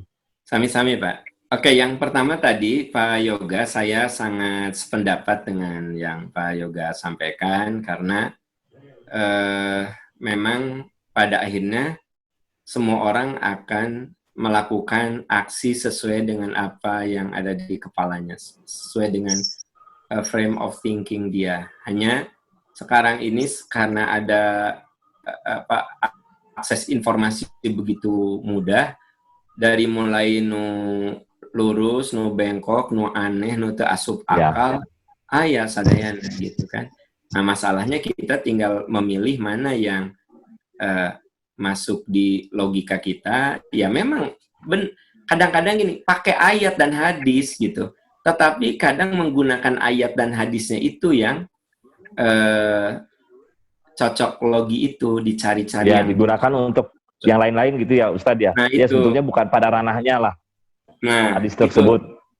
Itu masalahnya yang akhirnya kadang bagi sebagian orang membuat jadi bingung. Ini kan ada dalilnya, nah gitu ya. Ya, itu yang pertama. Penafsirannya ya Pak ya, beda. Apa? Penafsirannya bisa beda gitu. Betul. Penafsirannya beda, tapi gini Pak, ada penafsiran beda tapi berbasis pada metode yang bisa dipertanggungjawabkan. Ya, saintifik ya, hasilnya gitu. Tapi ini mah beda sahayu-hayuna teh gitu. Kayak misalnya gini, menghubungkan virus corona dengan tanda kiamat, dan nanti tunggu akan terjadi kiamat ketika terjadi perebutan kekuasaan di Saudi Arabia. Itu kan naon hubungan corona jeung perebutan kekuasaan di Saudi Arabia jeung dihubungkeun jeung tanda kiamat geus deukeut. Kan asatnya dan itu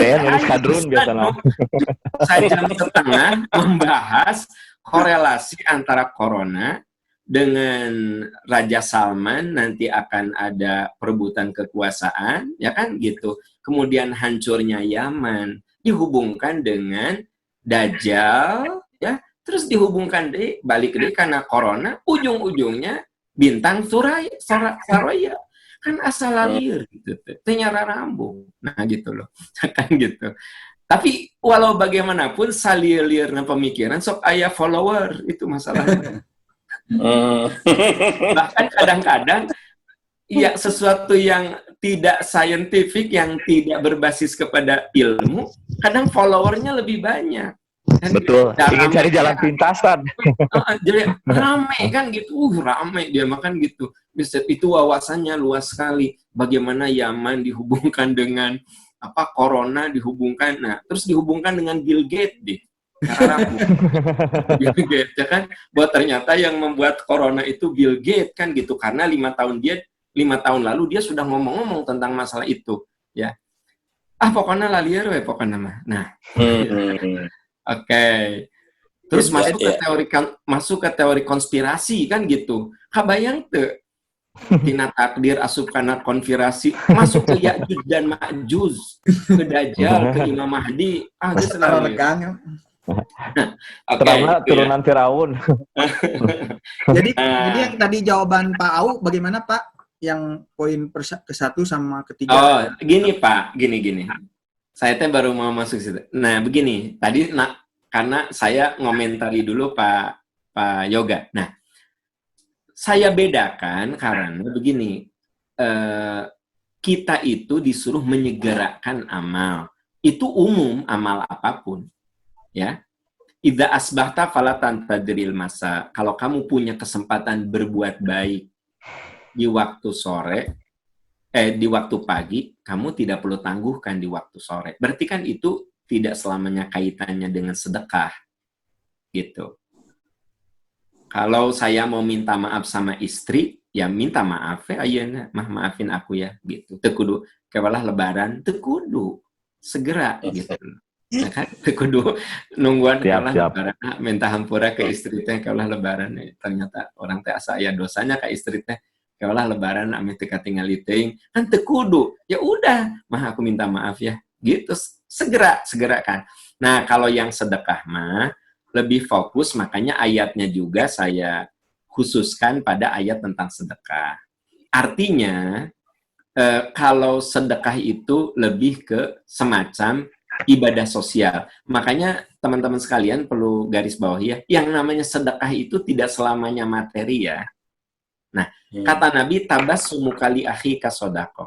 Keramahanmu itu sedekah. Ramah itu. Jadi kalau sedekah itu amal yang lebih berdimensi sosial. Perspektif sosialnya kuat. Itu kalau sedekah.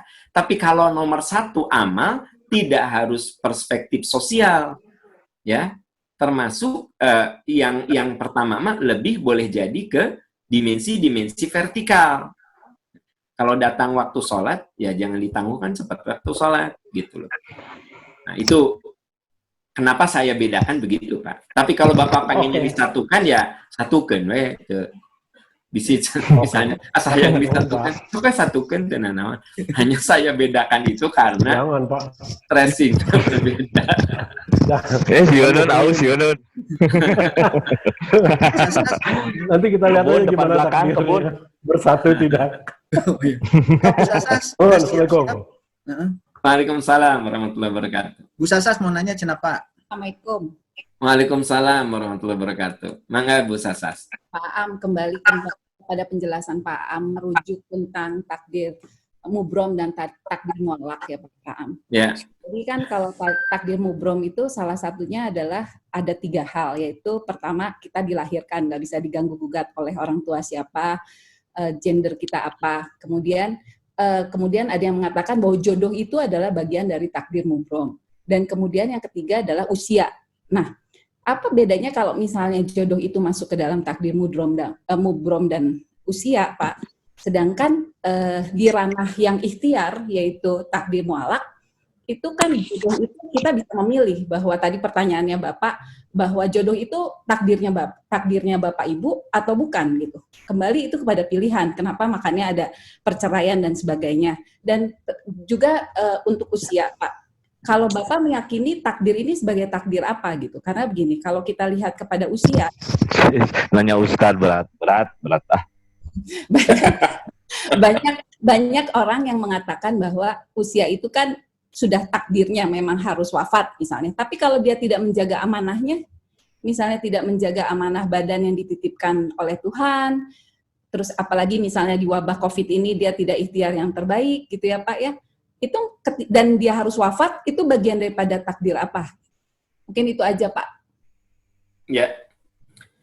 Ya Bu Sasas ya, saya tidak mengatakan jodoh itu takdir mubrom. Saya kan tadi di slide saya, yang takdir mubrom itu kelahiran sama kematian. Kalau jodoh itu dia jadi gini, ikhtiarnya itu takdir mu'alaq. Ya, begitu kita sudah nikah dengan orang yang kita pilih, itulah yang memang Allah takdirkan. Tetapi yang namanya jodoh itu dia takdir mu'alaq. Itu sebabnya kenapa ada perceraian, ada pernikahan yang abadi. Itu sebabnya saya katakan, kalau ada orang bisa menjaga rumah tangga sampai akhir hayat, itu karena perjuangan mereka. Bukan given dikasih sama Allah. Perjuangan mereka. Nah makanya itu kesuksesan yang luar biasa karena mereka berjuang gitu. Nah, kalau sesuatu itu diperjuangkan, diikhtiarkan, berarti bukan mubrom, mu'alaq gitu. Jodoh ya. Nah, jadi gini, ikhtiar mencarinya mu'alaq, mempertahankannya mu'alaq, tapi tanknya kita dengan siapa nikah itu mubrom, Bu. Makanya boleh jadi kita menikah dengan orang yang tak pernah kita perkirakan dia menjadi suami atau istri kita. Saya yakin di antara teman-teman, istri Anda atau suami Anda belum tentu yang dulu diperkirakan. Bahkan kia anehnya orang jadi oge nikah jeung jelema ieu kan aya gitu. Nah, artinya tidak pernah kita perkirakan kok dia ternyata jadi begitu kita menikah itu mubrom. Tapi sebelum nikah itu mu'alaq. Setelah nikah, nah mu'alaq muncul lagi gitu loh. Balik lagi ya setelah nikah.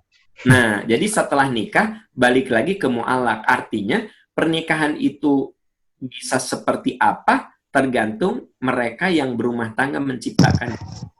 Ada di tangan kita ya tadi ya. Kalau ya usia, gimana Pak? Pak Yoga? Kalau usia gimana Pak?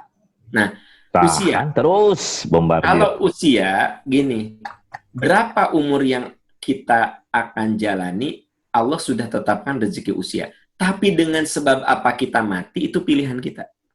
Saya ulangi ya. Saya oleh Allah diberi jatah umur. Bu Sasas diberi. Ya. Nah, itu mah sebenarnya takdir mubrom. Tapi dengan apa kita mati itu mu'alaq. Makanya kita disuruh untuk menjaga kesehatan. Sampai-sampai ada ibadah-ibadah yang tidak perlu dilakukan. Sekiranya itu akan mencelakakan kita. Kenapa? Karena kan kita kudu mencari takdir yang baik dengan usia kita. Nah, hanya sebenarnya semua orang oleh Allah sudah ditetapkan jatah umurnya. Makanya kan ada orang yang dari umur 30-an, dia sudah sering masuk rumah sakit, keluar rumah sakit, ruang ICU itu udah sering dia kunjungi, dia tinggali. Tapi meninggalnya usia 80. Nah, kenapa? Karena jatah umur dia sudah ditetapkan begitu. Jadi jatah umur itu mubrom, tapi penyebab kematian itu mu'alaq. Kurang lebih seperti itu, Bu Sasas. Oke, terima kasih Pak. Mangga, Bu Mualak Sasas. sama kadar sama nggak? Gimana? Kalau mualak sama kadar sama nggak Pak? Yang tadi. Mu'alak sama? Oh, yang tadi kodok kodar, Bu. Kodo dan kodar. Ya, ya. Jadi kalau mubrom itu kodok, karena memang itu otoritas Allah, tidak ada wilayah kita. Kalau mu'alak itu takdir karena kita masih punya peluang ikhtiar di situ. Sama dengan kadar berarti ya? Yang mana? Yang mu'alak? Iya. Ya, kurang lebih sama. Siap. Terima kasih Pak. Oke, mangga. Salam untuk Prof. Disampaikan. Ya. Ada lagi, teman-teman? Barangkali ada lagi. Ini mesti minta izin dulu Pak. Ini tuh udah jam 9.05 lebih 5 nggak apa-apa Pak? Nggak kerasa ya, jam 9:05 ya? Iya. Kalau saya sih, Ya. hayu-hayu kan, tapi teman-teman kan berenang tahajud, ibadah, itu aja yang saya khawatirkan sih. Jadi yang saya khawatirkan itu teman-teman terganggu ibadahnya itu aja sih. Dari saya mah hayu-hayu. Kepisan-pisan, Tad. Kepisan-pisan. Saya sedikit, Ustaz. Mana Mangga, Ya udah mangga Pak Ferry ya. Ya, nyambung yang barusan, Pak Ustaz. Ya, yang Jadi mana? kan tadi disebutkan bahwa ada tidak ada yang dapat menambah umur kecuali amal kebajikan. Ya. Nah, kan teman-teman saya ini rata-rata semuanya sudah di atas 60 kan. Jadi mereka mungkin punya amal kebajikan yang banyak. Jadi pikirnya seperti itu. Tapi yang sudah duluan, apakah memang amal kebajikannya sudah habis kuotanya gitu atau gimana tuh? Saya masih belum bisa menyambungkan masalah ini. Ya. Makna tidak ada yang bisa menambah umur kecuali kebaikan ya? Ya. Oke. Begini Pak. Terus apa lagi? Sudah itu? Iya itu. Jadi apakah yang sudah duluan itu karena kuota kebajikannya sudah habis atau bagaimana tuh? Jadi belum menyambung di saya, Pak Ustadz. Lupa saya tadi menjelaskan. Jadi gini, tidak ada yang bisa mengubah takdir kecuali doa. Artinya doa itu boleh jadi mengubah takdir buruk kita menjadi baik karena yang menentukan takdir adalah Allah. Yang dimaksud dengan tidak ada yang menambah kebaikan kecuali tidak ada yang bisa menambah umur, memperpanjang umur kecuali kebaikan. Maksudnya gini Pak, itu umur amal soleh. Kalau umur yang biologis, yang umur yang sifatnya biologis itu sudah Allah tentukan. Tapi umur amal soleh, maksud umur amal soleh itu, nah kayak begini nih, kita dari jam 7:30 ngaji. Nah ini jadi amal soleh. Tapi ada kan, bisa saja di antara teman kita bukan ngaji, kalau kan nonton drama Korea. Nah, yang nonton drama Korea, jadi umurnya nguap, waktunya nguap. Nah, sementara kita, insya Allah ya, kita kan ada niatan ngaji gitu. Baik orang mah teka aam ngomong teka hartiga nu penting mah hadir misalnya. Tapi kan dicatat sebagai amal soleh. Sementara teman kita yang nonton drama Korea atau sinetron, dia kan bukan beramal soleh. Berarti umur orang nambahan lumayan 1,5 jam. Nah, apalagi teman-teman ini setelah Anda ikut ngaji begini, terus kelihatannya kayak model Pak Rifka itu menyelesaikan sajuz. Amin. Ya kan? Nah, nambah deh umur nate 1 jam, ya kan? Nah, sementara yang lain kan terus ngegame, ya. Pak Rifka baca Quran. Nah, Pak Rifka umurnya lebih panjang dari kita yang ngegame karena Pak Rifka membaca Quran, gitu. Nah, jadi yang tidak ada yang bisa menambah umur kecuali kebaikan, ya waktunya sama 60 menit, 1 jam, tapi ngisinya itu yang isinya beda, itu yang memperpanjang gitu. Isi waktunya isi umurnya itu berarti ya maksudnya ya? Ya, jadi kualitas umurnya yang kualitas ya. Atau Ustaz? Kualitas, kuantitas jadi etang. Kan rokok aja.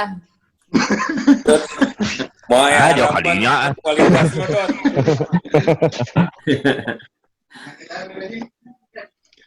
Pak, saya mau berbagi inilah sedikit. Ini masih ada yang mau bertanya? Saya mah tidak bertanya, cuma ya. Mangga. Saya tidak bertanya, cuma mau berbagi, tapi tolong diluruskan bila salah. Ini Ya. terkait dengan Anang tadi, bagaimana menghadapi satu keadaan, terus kemudian apa yang harus kita lakukan. Kita tuh, ini berbagi pengalaman ya. Kita tuh tidak naif bahwa Islam itu tidak hanya seukur sholat, zakat, puasa, naik haji dan sebagainya, tapi lebih berat adalah bagaimana kita menghadapi hidup ini, terutama dengan hablum minanas. Ketika kita menghadapi sesuatu, kemudian kita dihadapkan dengan sesuatu yang saya tidak mau menyebutnya itu sesuatu yang buruk, karena tidak ada yang buruk dari Allah, tapi mungkin tidak nyaman.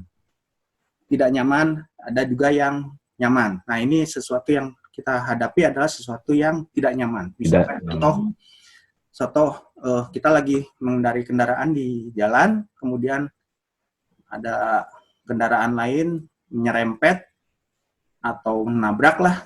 Lalu kemudian apa yang ada di dalam pikiran kita spontannya seperti apa? Misalkan kita, mohon maaf, tolong di beep, misalkan ngomong goblok atau anjing atau astagfirullah, itu semua itu tergantung dari pembelajaran kita bagaimana menghadapi masalah-masalah itu dengan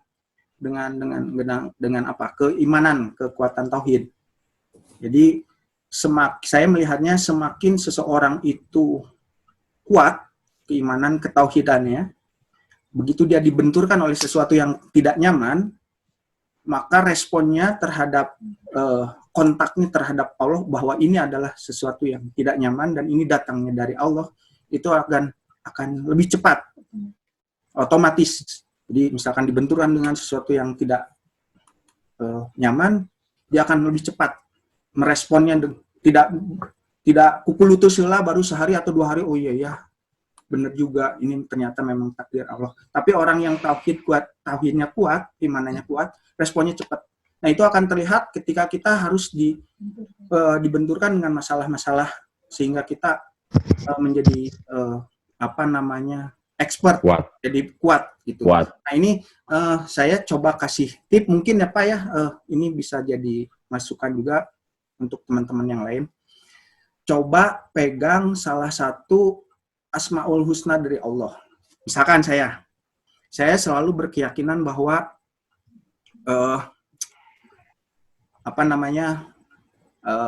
apapun yang Allah berikan itu baik untuk saya karena Allah tidak pernah zolim. Istri saya mungkin akan mempunyai pegangan yang lain bahwa Allah itu sayang. Saya meyakini bahwa maaf, lillahi ma fis samawati wa ma fil ard, itu apa Pak artinya? Bahwa Allah itu memiliki segala yang ada di alam semesta. Jadi saya itu sebetulnya tidak punya apa-apa. Jadi apapun yang dibenturkan kepada saya memang kehendak Allah dan memang saya tidak punya apa-apa. Jadi ketika satu persoalan ketidaknyamanan membentur ke kehidupan saya, yang saya coba ingat adalah saya tidak punya apa-apa datang ke dunia ini. Saya tidak punya apa-apa datang ke dunia ini. Kalau istri saya mungkin akan bilang, Allah sayang sama saya. Mungkin untuk teman-teman bisa cari lagi kartu trufnya, apa yang bisa mengingatkan sehingga menguatkan ketika kita dibenturkan sebuah ketidaknyamanan, kita akan cepat untuk meresponnya dengan bahwa saya mengingat satu Asmaul Husna Allah. Pegang aja satu itu, insya Allah menjadi sesuatu yang sangat kuat. Mungkin itu Pak, tolong diluruskan lagi, ditambahkan apabila ada yang bisa ditambahkan. Mungkin berguna untuk yang lain. Itu karena itu pribadi sih sifatnya Pak. Ya, kalau menurut saya semua orang punya pegangan yang menurut dia akan merilis beban-bebannya. Jadi kalau Pak Rifka punya keyakinan seperti itu, ya selama itu berbasis kepada ajaran-ajaran Islam, itu sudah benar. Apalagi Pak Rifkan kan mengalami keyakinan itu sudah dibenturkan pada realitas, ya. Sudah istilahnya sudah teruji, ternyata itu meringankan beban. Nah, ya mungkin itu bisa jadi pelajaran untuk kita-kita ini, sehingga kita bisa berpegang kepada salah satu dari Asmaul Husna yang menggambarkan kuasa Allah. Tadi saya katakan di awal bahwa beriman kepada takdir itu sebenarnya percaya akan kuasa Allah Subhanahu wa taala yang tak terhingga.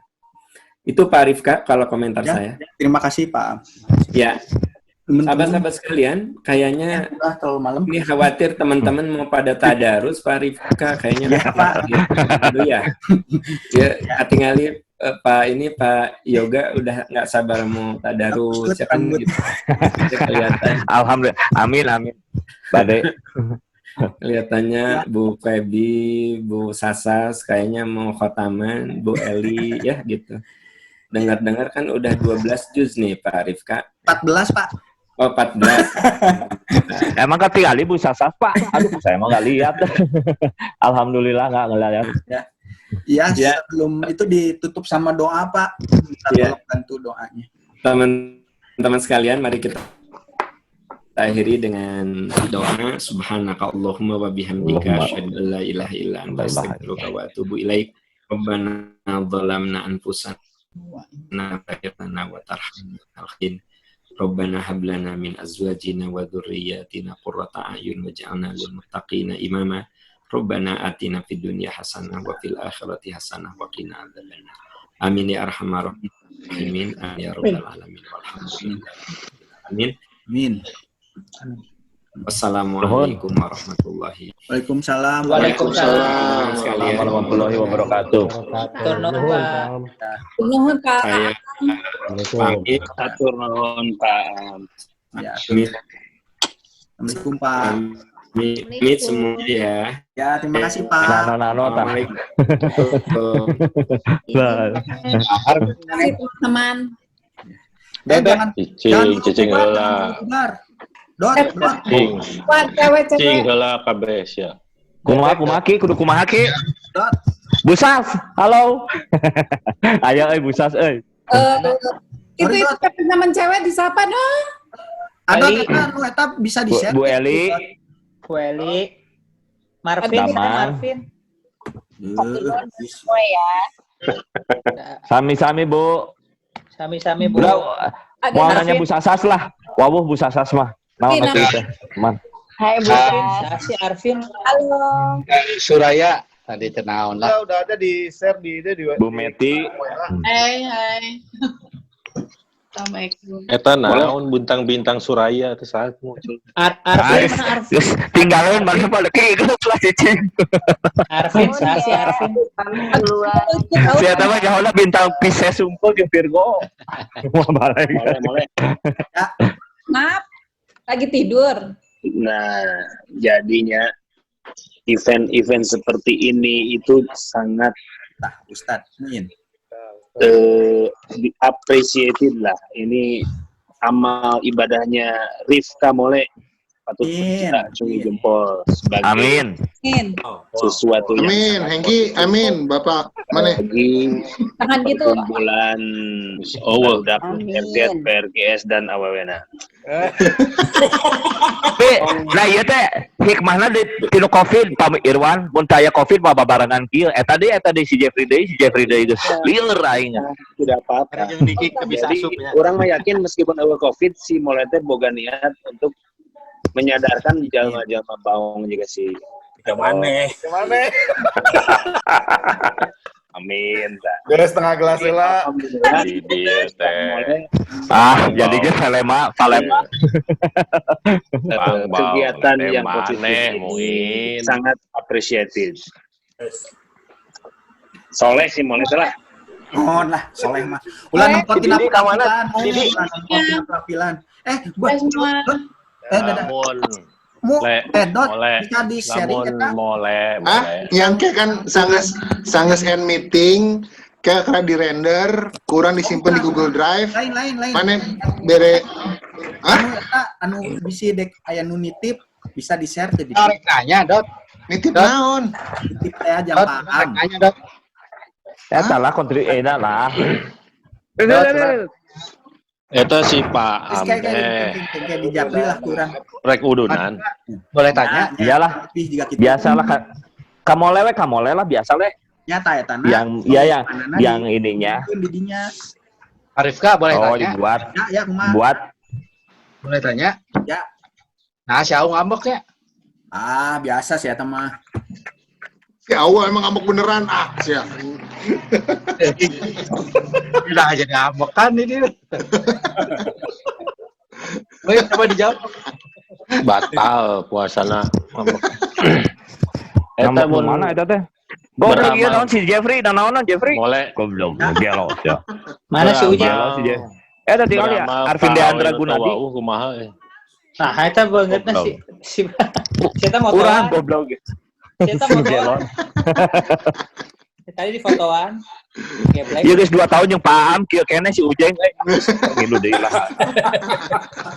Asa eueuh pekan mana mah Jeng Teh, rek aya Covid rek henteu ieu teruskeun saminggu sakali. Aing geus mayar Zoom 20 tahun eta. Anjir, emang aing make akun saha sih maneh. Tahu si Hengki geus mikir-mikir sedekah tah.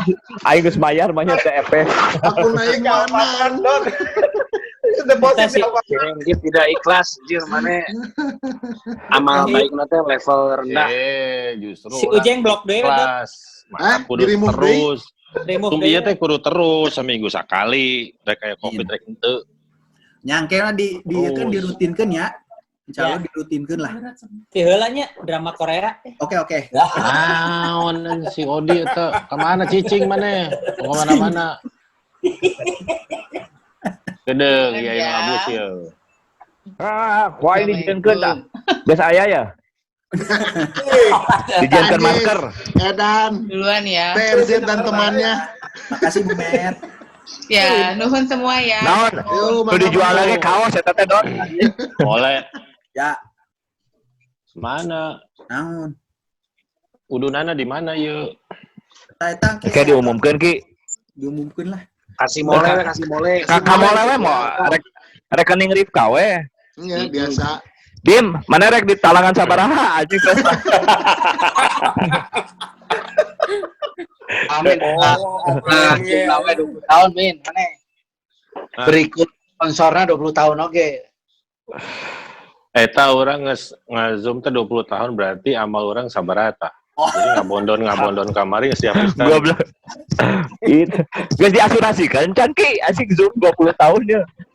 Eta si Arvin di remove dewe gitu. Arvin teh saha sih? Si Di remove abus ya. Dulu ieu, boleh. Itu. Paduman recordingna. Kudu di record. Hah? Eraeun si Dimi palebas sumsum ieu.